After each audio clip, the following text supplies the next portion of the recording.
अपनी इंद्रियों को शांत रखने के लिए आप इन तरीकों को आजमा सकते हैं। श्रीमद् भागवत कथा सुने। ध्यान पूर्वक अच्छे लोगों के साथ हमेशा बुरा क्यों होता है? गीता में श्री कृष्ण ने दिया है अर्जुन को इसका जवाब, अच्छे लोगों के साथ हमेशा बुरा क्यों होता है? वहीं जो लोग बुरे कर्म करते हैं और अज्ञान की राह पर होते हैं वो खुशहाल दिखते हैं। श्री कृष्ण ने इसका जवाब गीता में दिया है। श्री कृष्ण ने अर्जुन को जवाब देते हुए समझाई है। ये बात लोगों को उनके कर्मों का फल हमेशा मिलता है। गीता सार। आपने महसूस किया होगा कि जो लोग अच्छे कर्म करते हैं वो परेशान रहते हैं, वहीं जो बुरे कर्म करते हैं वो खुशी से रह रहे होते हैं।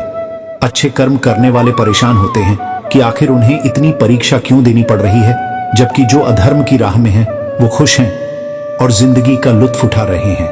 अगर आपके मन में भी ये सवाल आया है तो आज हम आपको इसका जवाब देंगे। ये जवाब वो है जो भगवद गीता में लिखा है और श्री कृष्ण ने अर्जुन को दिया था। भगवद गीता में वर्णित कथा के अनुसार जब भी अर्जुन के मन में कोई दुविधा होती थी तो वो श्री कृष्ण के पास पहुंच जाते थे। एक बार की बात है, अर्जुन भगवान श्री कृष्ण के समीप आकर कहा कि वो दुविधा में है और इसका जवाब वो श्री कृष्ण से चाहते हैं। श्री कृष्ण ने पूछा कि क्या सवाल है? अर्जुन ने कहा, मुझे ये जानना है कि अच्छे लोगों के साथ हमेशा बुरा ही क्यों होता है, वहीं बुरे लोग खुशहाल दिखते हैं। अर्जुन के मुंह से ऐसी बातें सुनकर श्री कृष्ण मुस्कुराए और कहा, मनुष्य जैसा सोचता है और महसूस करता है वैसा कुछ नहीं होता है, बल्कि अज्ञानता की वजह से वो सच्चाई नहीं समझ पाता है। अर्जुन उनकी ये बात समझ नहीं पाए। इसके बाद श्री कृष्ण ने क्या कहा वो जानते हैं। श्री कृष्ण ने अर्जुन से कहा, पार्थ, मैं तुम्हें एक कथा सुनाता हूं, उसे सुनकर तुम समझ जाओगे कि हर प्राणी को उसके कर्म के हिसाब से ही फल मिलता है। प्रकृति हर किसी को अपनी राह चुनने का मौका देती है। अब वो मनुष्य की इच्छा पर निर्भर करता है कि उसे धर्म की राह चुननी है या अधर्म की। कथा शुरू करते हुए श्री कृष्ण ने कहा, एक नगर में दो पुरुष रहा करते थे। एक पुरुष व्यापारी था जिसके जीवन में धर्म की बहुत महत्ता थी। वो पूजा पाठ में यकीन रखता था। वो हर रोज मंदिर जाता था और दान धर्म भी करता था और हर रोज भगवान की पूजा करता था।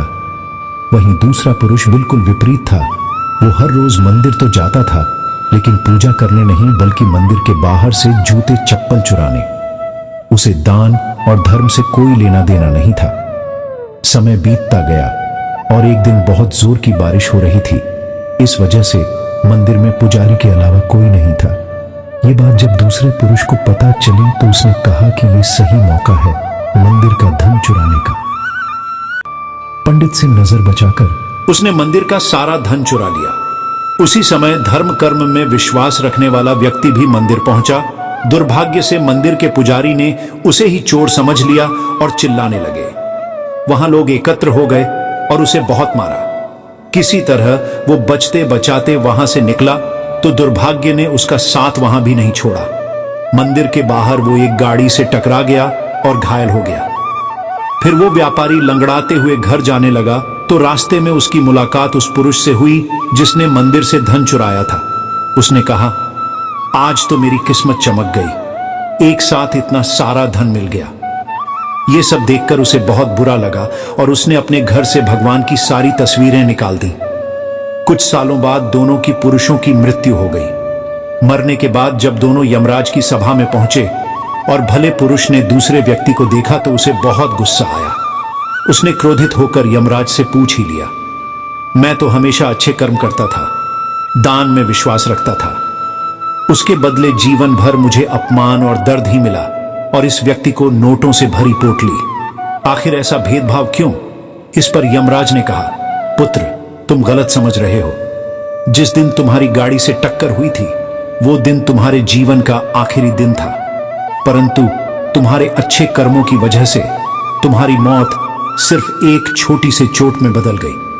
तुम इस दुष्ट व्यक्ति के बारे में जानना चाहते हो। दरअसल इसके भाग्य में राजयोग था, मगर इसके कुकर्मों और अधर्म की वजह से वो सिर्फ एक छोटी सी धन की पोटली में बदल गया। कथा सुनाने के बाद श्री कृष्ण अर्जुन से कहते हैं, पाठ क्या, अब तुम्हें तुम्हारे सवाल का जवाब मिल गया। ऐसा सोचना कि भगवान तुम्हारे कर्मों को नजरअंदाज कर रहे हैं, यह बिल्कुल भी सत्य नहीं है। भगवान हमें कब क्या किस रूप में दे रहा है मनुष्य को समझ में नहीं आता है, मगर आप अच्छे कर्म करते रहें तो भगवान की कृपा हमेशा बनी रहती है। इसलिए अपने अच्छे कर्मों को बदलना नहीं चाहिए, क्योंकि उसका फल हमें इसी जीवन में मिलता है। इसलिए मनुष्य का फर्ज है कि वो हमेशा अच्छे कर्म करते रहे, क्योंकि श्री कृष्ण ने गीता में भी बताया है कि किसी के द्वारा किया गया कर्म बेकार नहीं जाता है, चाहे वो अच्छा हो या बुरा। समय की कद्र करने वाले हमेशा अपने कर्म में व्यस्त रहते हैं। आपके कर्मों की गूंज शब्दों की गूंज से भी ऊंची होती है। अगर आप किसी और के साथ गलत करने जा रहे हो तो अपनी बारी का इंतजार भी जरूर करना। जो अपने कर्म में विश्वास रखते हैं वो नसीब का रोना नहीं रोते। हर किसी को आजादी है अपनी जिंदगी अपनी मर्जी से जीने का, पर आजादी में अपने कर्म को मत भूलना, याद रखना एक गलत काम आपकी आजादी छीन सकता है। हर व्यक्ति को उसके कर्म करने की पूरी आजादी है, लेकिन कर्म के परिणामों में चुनाव उसके हाथ में नहीं। कर्म पथ पर चलते रहना ही तो जीवन हमारा है। रुक जाएंगे जिस दिन हम समझो अंत हमारा है। आज आप प्रकृति का विनाश करेंगे, कल ये आपकी सभ्यता का विध्वंस कर देगी। कर्म से ही पहचान होती है इंसानों की दुनिया में। अच्छे कपड़े तो बेजुबान पुतलों को भी पहनाया जाता है। दुकानों में कर्म करो, फल की चिंता मत करो, मगर कर्म वही करो जिसका संभावित फल तुम्हारी चिंता का कारण न बने। जैसे एक बछड़ा 1000 गायों की भीड़ में भी अपनी मां को ढूंढ लेता है, वैसे ही कर्मा करोड़ों लोगों में अपने कर्ता को ढूंढ ही लेता है। जीवन मिलना यह भाग्य पर निर्भर है, मृत्यु होना समय पर निर्भर है, किंतु मृत्यु के बाद भी लोगों के दिलों में रहना अपने कर्मों पर निर्भर है। जैसा आप सोचोगे, बोलोगे और काम करोगे, वैसा ही आपको वापस मिलेगा। इसलिए अच्छा सोचो, अच्छा बोलो और अच्छा काम करो। यही कर्म है।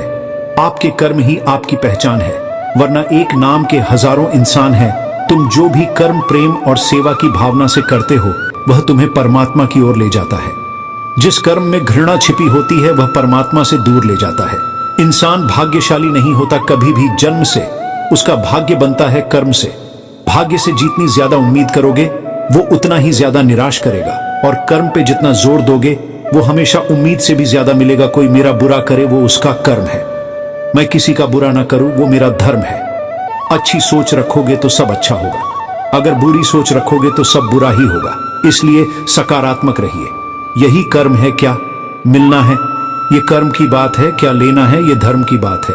अच्छा हो या बुरा हो, पर कर्मों का फल जरूर मिलता है। किसी को जल्दी मिलता है तो किसी को थोड़ी देर से मिलता है। किसी के साथ गलत करके अपनी बारी का इंतजार जरूर करना। भगवान से ज्यादा कर्मों से डरिए। एक बार भगवान तो माफ कर सकता है, लेकिन कर्म नहीं। अगर किसी के लिए कांटे बिछाओगे तो वापस कांटे ही मिलते हैं, और किसी के लिए फूल बिछाओगे तो आपको वापस फूल ही मिलेंगे। उन्हीं की किस्मत अच्छी होती है जो कर्म अच्छे करते हैं। इंसान भाग्यशाली नहीं होता कभी भी जन्म से, उसका भाग्य बनता है कर्म से। इंसानियत दिल में होती है, हैसियत में नहीं। ऊपर वाला कर्म देखता है, वसीयत नहीं। किसी ने तकलीफ दिया है तो उस पर ध्यान मत दो। जितना आप उसी बारे में सोचोगे तो तकलीफ ही होगी। अगर उस पर ध्यान न देकर उससे कुछ सीखते हैं तो आपको जिंदगी में आगे ले जाएगी। ये जरूरी तो नहीं कि इंसान हर रोज मंदिर जाए, बल्कि कर्म ऐसे होने चाहिए कि इंसान जहां भी जाए मंदिर वहीं बन जाए। जैसा काम करोगे वैसा ही फल मिलता है।